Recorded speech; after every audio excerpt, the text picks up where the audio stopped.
Welcome to the Developer Spotlight on the Full Dive Gaming Podcast. In the Developer Spotlight, we sit down with VR industry professionals. This week, Jay and Nat are sitting down with Eloise Singer, the director of Mrs. Benz and founder of Singer Studios. Eloise, thank you so much for coming on. A pleasure. Thank you both so much for having me. I'm really looking forward to chatting with you. We're looking forward to it too. And while we're saying thank you, we got to thank our sponsor, Asterion Products. Go on Amazon, check them out. They've got beautiful VR headset stands, headphone stands, VR mats. Really great company. Full Dive 10, one word, will save you 10% on Amazon. You're welcome. Well, thank you, Eloise, again so much for being here.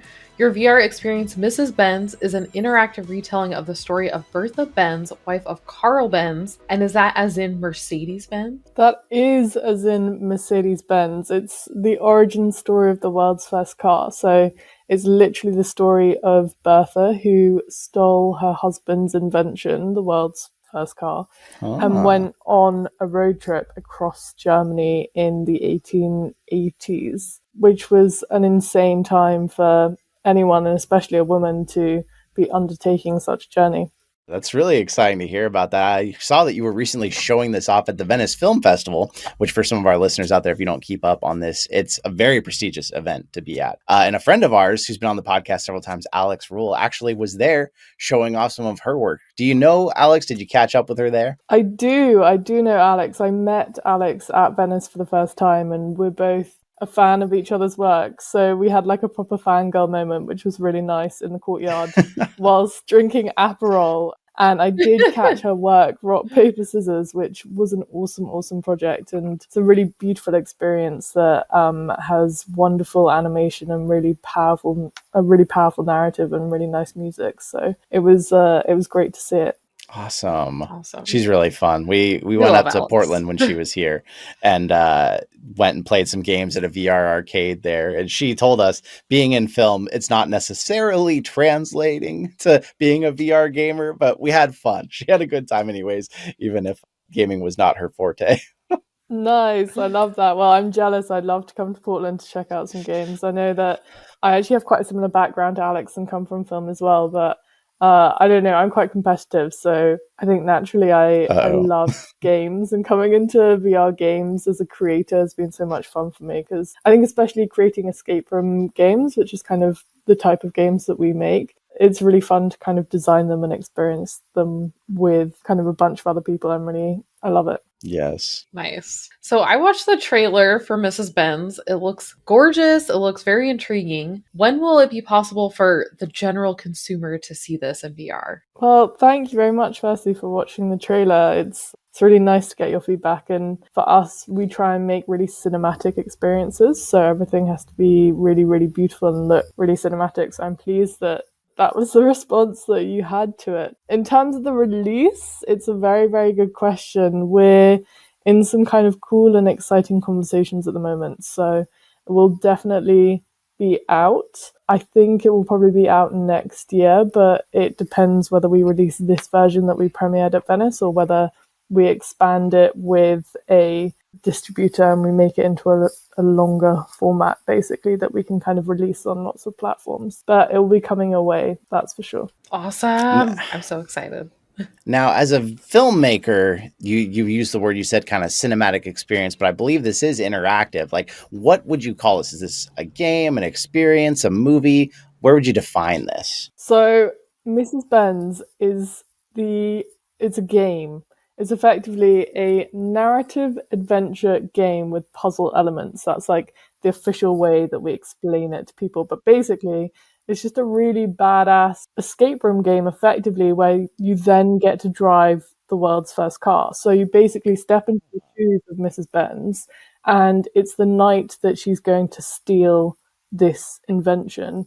And you have to go around the workshop and find the blueprints to the car, and then assemble the world's first car, literally, like build the engine, put the engine into the car without waking up Karl, and then you drive it out of the workshop and you drive it to the Paris World Fair where you have to show it to the world. So it's really cool, and it's really exciting to be able to play it in VR because there's no other way that you can literally drive the world's first car. And so that's why we've made it in VR. because it's amazing in VR. So cool. That is so cool. It's really awesome to play any sort of VR game that's like historical too, because you kind of feel like you're like maybe learning or getting a little smarter. I don't know if you tried Wanderer, but that was a game, like a full game that released last year. It has to do with time travel, and you're kind of going back and you're in an alternate timeline where things aren't right, but you kind of go back and like try to correct things the way they happened here. So really cool.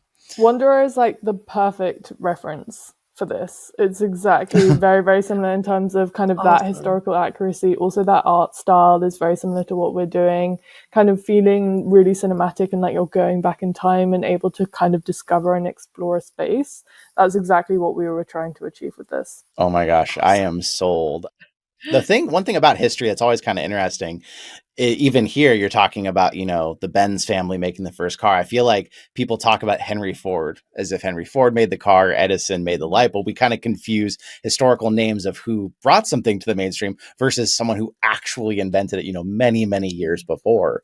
So what can you tell us about the Benz family? Like, were engines at the time and they brought it into a car? Was this just the first actual functioning car? I really don't know any of their history. Can I just before I answer, can I give a really cool fun fact about Edison? Which is that he actually stole the patent and invention for the world's first film. So like celluloid, Edison stole the invention, and the guy who actually invented it, this guy called Louis Le Prince, who was living in Leeds at the time, he was murdered by Edison, and Edison stole this.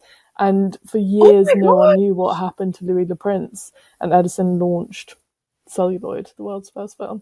So just a side fun fact about, I know I'm really into this sort of thing. I'm such a history geek, but that's so awesome. Yeah, but with the Benz Edison's story, the worst.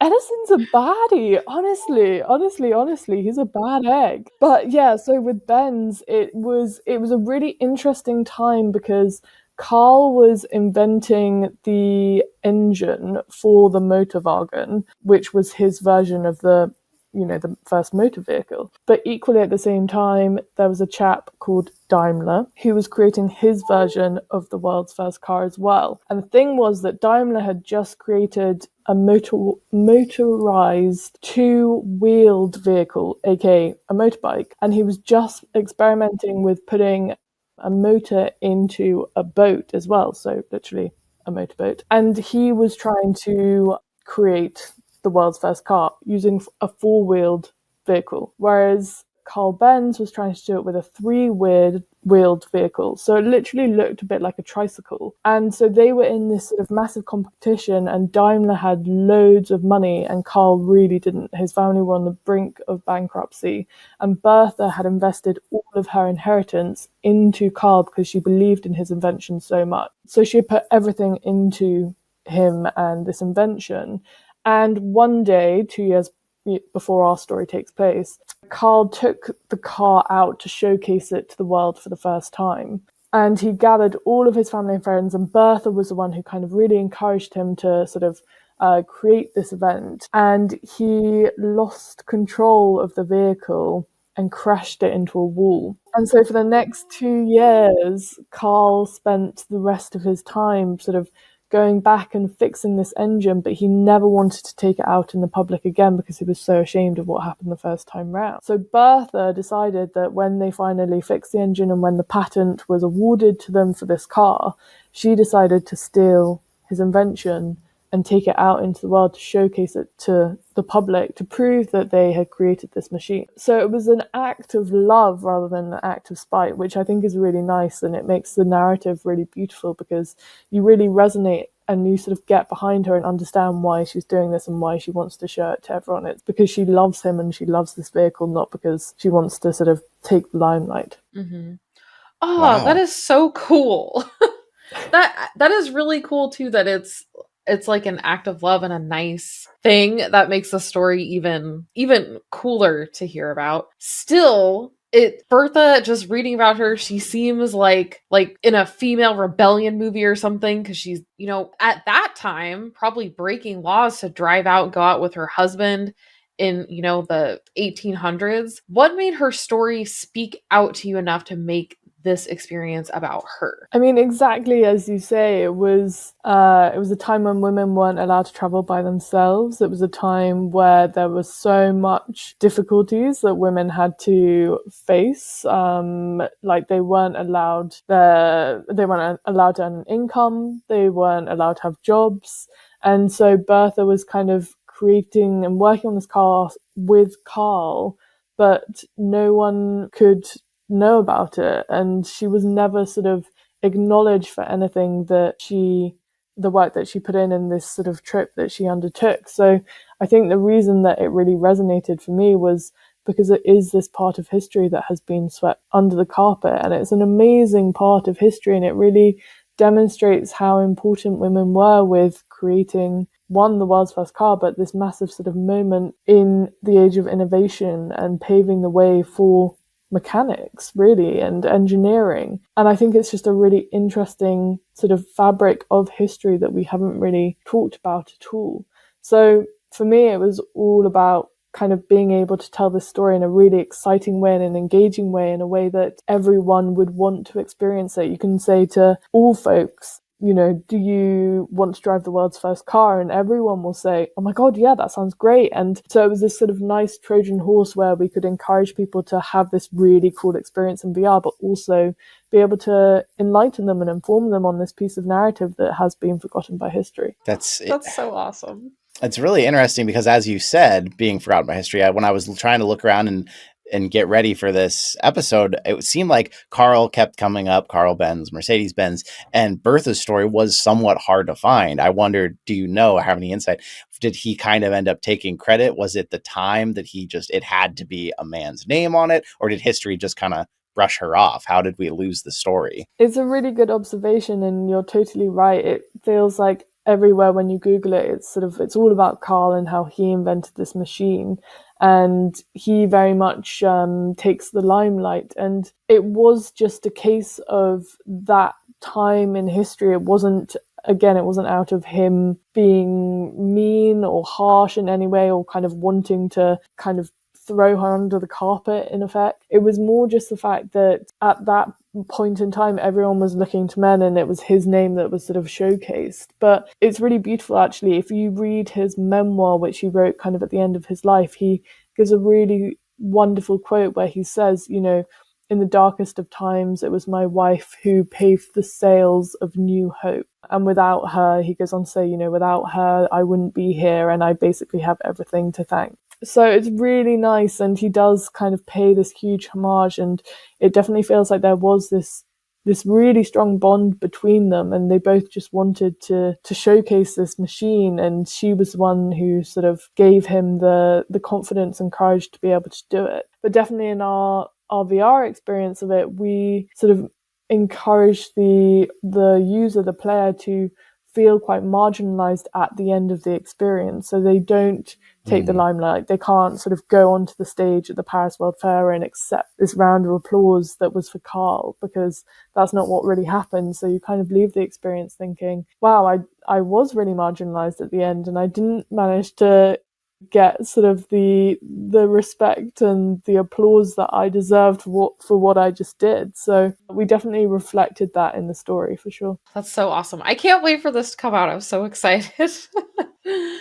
So I also wanted to ask, I've had a hard time finding female game developers and female-owned gaming companies to guest on the podcast. I kind of search around and all I find is men, which that's great too, but you know, we want to get other people too on the podcast to guest. Can you recommend ways to find more females in the industry to help showcase people from, you know, all over? It's a really good question. Definitely yes is the answer. I think it was really nice being in Venice and just seeing the volume of female devs, female developers. And it's really exciting. It really genuinely feels like there's a bunch of us who are kind of coming up together, and Alex is one of them, and Celine as well. There's Celine Tricard, who created the Key, and she's done a whole bunch of VR projects. So she's definitely one to tap up if you haven't spoken to her. She was in Venice showcasing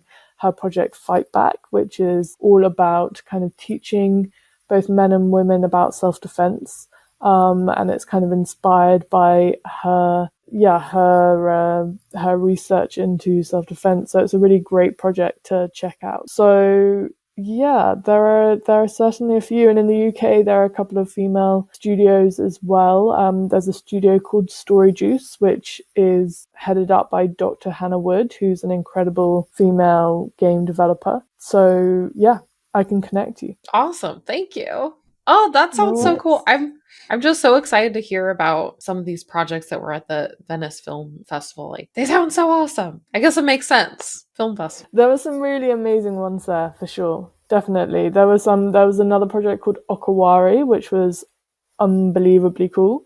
And it was basically about it was a Japanese restaurant, and you go in and you learn about kind of mindful eating and the effects of the environment and stuff like that. And it was really fun, and they gamified it, so you had to eat as much as you possibly could. And then at the end they kind of demonstrate why mindful eating is so important, and it's a really powerful narrative. It's definitely one that just stays with you. And there was some great projects there. It was really fun. It was such an impressive lineup, so we were really honored to be able to show our work there and to be selected for it. It's really cool. And looking into your background, I mean, Singer Studios, you're not solely focused on VR film. It looks like you've done all kinds of film productions with even some really big and well-known talent in the industry. I saw Doctor Who's Billie Piper, Pierce Brosnan, one of the James Bond actors. So tell us a little about your studio, and did you have a plan to go into VR? Was this kind of a side project? I'd love to hear about it. It's a really good question. So yeah, I come from a film background. I started out working at Pinewood Studios, which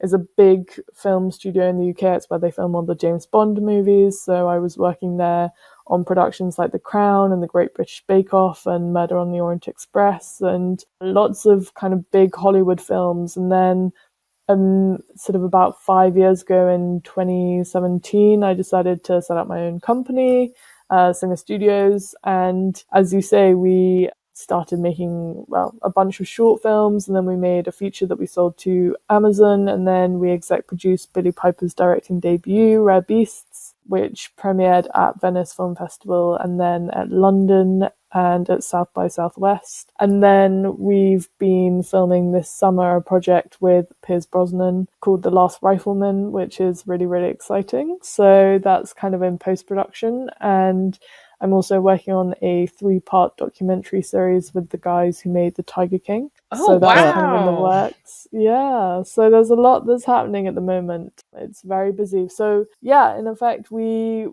come from a film background, and then during the pandemic, actually, a public body called Creative England here in the UK approached me to see if I wanted to expand into VR. And there was a project called The Pirate Queen, which I thought would be amazing in VR because it's the story about the world's most powerful pirate, this woman called Chengi Sao. And again, it's another female piece of history that's been swept under the carpet. So we developed the project with Creative England, and we were selected for Raindance Film Festival, and we won Best Debut at Raindance. And that's kind of what kickstarted, thank you very much, that's kind of what kickstarted this path into VR, because we made that and it was awesome and super fun. We were like, VR is so cool, we need to do more of this. So now we're kind of a team of 12 who are all in the studio and working on VR projects and developing stuff. With The Pirate Queen actually is now being developed into a fuller version with Meta. So we're launching that at the end of next year on MetaQuest 2. Oh my gosh, I'm so excited. I can't wait. It sounds so cool. And speaking of Pirate Queen, so you talked a little bit about how it's a historical game about a widow who took over her husband's fleet and commanded over 70,000 men leading up to the Opium Wars. We looked into this a little bit. That and Mrs. Benz. That and Mrs. Ben are both like historically based. Are your works historically inspired, or are they focused on being as accurate as possible? A bit of both. Definitely a bit of both. I mean, with The Pirate Queen, we really wanted to make it historically accurate in the sense that all of the items in the ship and everything that is involved in the narrative is very much of the time and the period. And we were really careful about kind of trying to make it as culturally authentic as we possibly could. And we worked really hard to kind of create this ship that when you step into the ship, you really feel like you're on this 19th century pirate ship. It was really important that we literally immerse the player into this environment that was super believable. And so when you walk to one side of the ship, you can literally hear the waves lapping against the side of the ship. And when you go to the other side, you can hear pirates sort of singing folk song as they're walking past the ship. So it was really fun to design and create that world. And for us, I think we're just inspired by really, really cool stories that we believe need to be told for some reason or another. So for the Pirate Queen, we believe that it's really important to tell the story of Chingy Sa because she's this woman who was the most powerful pirate in history, and no one knows about her, and she was incredible, and she literally created the Code of Laws, which was kind of the first time that we saw equality within sort of an organization like the way that she designed it. And she was the leader of this fleet and was literally writing laws to create equality between men and women on her fleet. It was incredible. And with Bertha Benz, you know, it's the story that paved the way for the age of innovation. So for us, it's just about telling these narratives that we really, really believe in, and we hope that it will inspire kind of anyone who's playing VR games in the next generation. And we just want to empower storytellers and just allow people to really immerse themselves into these worlds and get behind these characters. I can't wait to play both these games. I'm so excited. I'm very curious about this whole concept because I think Wander was like one of the best VR games I'd played in a long time. But there was this game back, it's almost more of a movie, not a game. I don't know if you've heard of it, called The Invisible Hour. It had Edison in it, and I thought it was just total fiction, but it's about a murder and you're trying to figure out who did it. And now you brought this up, so I'm kind of like, well, trying to think back. It's been a long time since I played, but I'm like, was this based off of what you were talking about? I just wonder, like, why in normal gaming, I don't really care about history or if it's accurate, but for some reason in VR, I feel like it really enriches the story to be about a real event or a real person. From your side, from making these kinds of games, what do you think? Why is VR so much better for this than normal gaming? It's a really good question. I think the idea of being able to step back into a place in history and properly immerse yourself into that world is really cool. And that's something that VR can really do. So, for example, with Wanderer, you know, you can go back and like experience Aztecs. That's amazing. That's something that we can't do in any other sense of the like space or time, you know, like you can only do that in VR. So I think because you're immersing yourself in a completely different world, it feels like to be able to really enrich that experience, you can create something that's historically accurate, and that just adds resonance and weight to what you're creating. And it just means it's even more powerful. And I think the amazing thing about VR is that you can really evoke emotional reactions in your users. And as an audience member, you know, you really feel for the experience that you're going through because you're physically doing it. You're active as the user, you know, as the player, you can pick items up and you can discover pieces of the story as you go along, which is something that you can't really do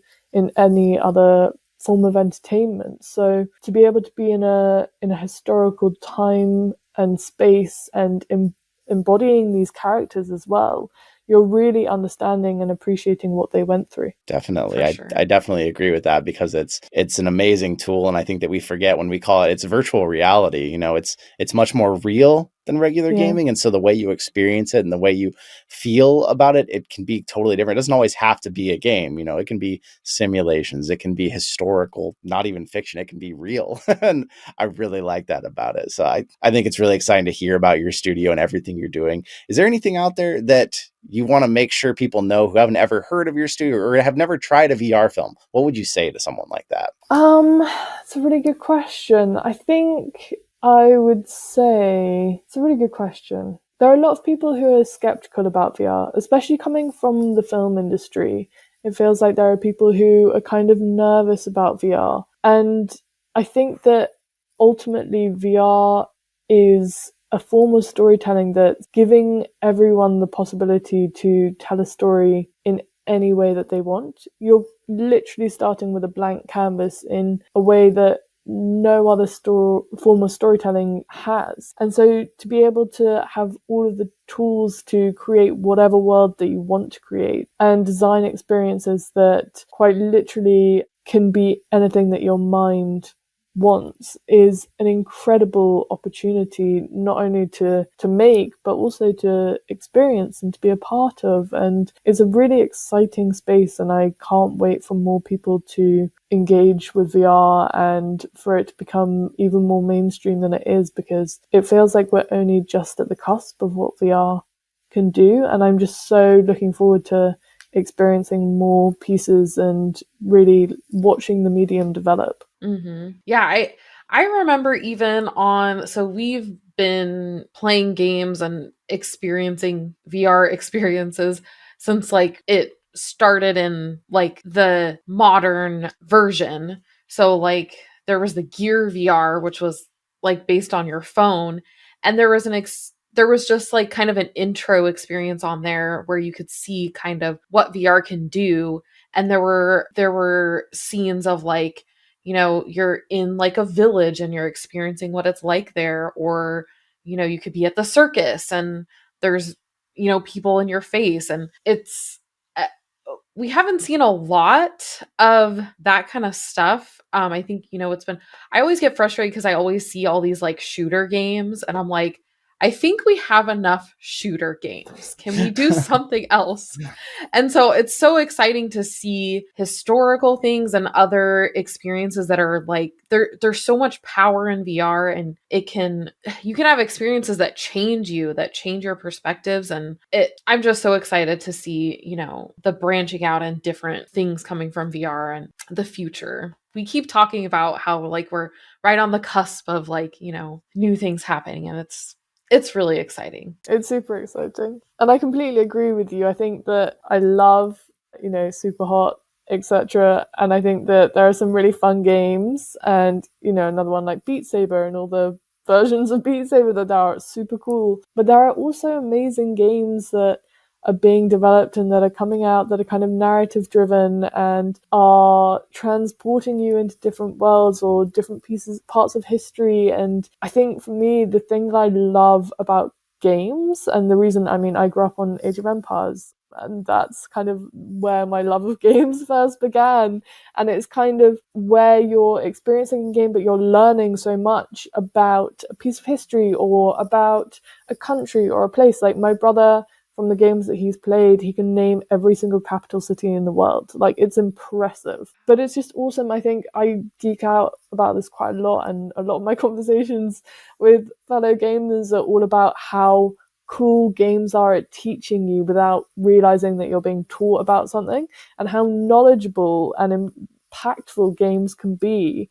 And I just think games have such a power to be able to entertain and enlighten and educate, and you can walk away from a game having had so much fun and also having found out something that you had no idea about, like Karl Benz and Bertha Benz and the Pirate Queen Cheng Yi-sao. And it's those sort of narratives that I get really, really excited about. Yay! I can't wait to see more from Singer Studios, and I'm so excited to try Mrs. Benz and the Pirate Queen when they come out on Quest 2 or some other headset that we might have. I've loved chatting with you guys. It's been so much fun. Thank you. Obviously, any links we have, any information we have for you to learn more, to check out Singer Studios, those are going to be in the show notes in the description here.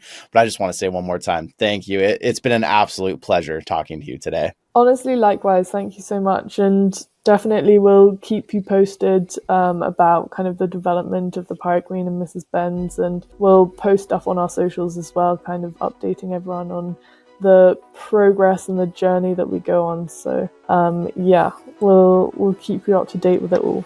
Good. Well, as we do with Alex from time to time when something new of hers is coming, we'd love to have you back and talk about it, especially once it's launched and people can find it, because that's the exciting part. So we'll keep you on the calendar and the email so we can get you back on. Perfect. That sounds awesome. It'd be a pleasure to come back. Well, thank you so much to all of you out there listening. I hope this has been enlightening and taught you a lot today, because I sure learned a lot on this podcast. And remember, if you're out there, you're listening to us, you can check us out on YouTube. See that I had to deal with holding a cat for half the podcast, and so did Nat. And of course, if you're watching us here, you can take us anywhere so you don't have to miss an episode on every platform out there. Rate or review us, it'd be greatly appreciated. And if you're here and you've been thinking about VR and you're like, oh, I'm not a gamer, well, there's VR films. So maybe it's time to just dive on in. Dive on in.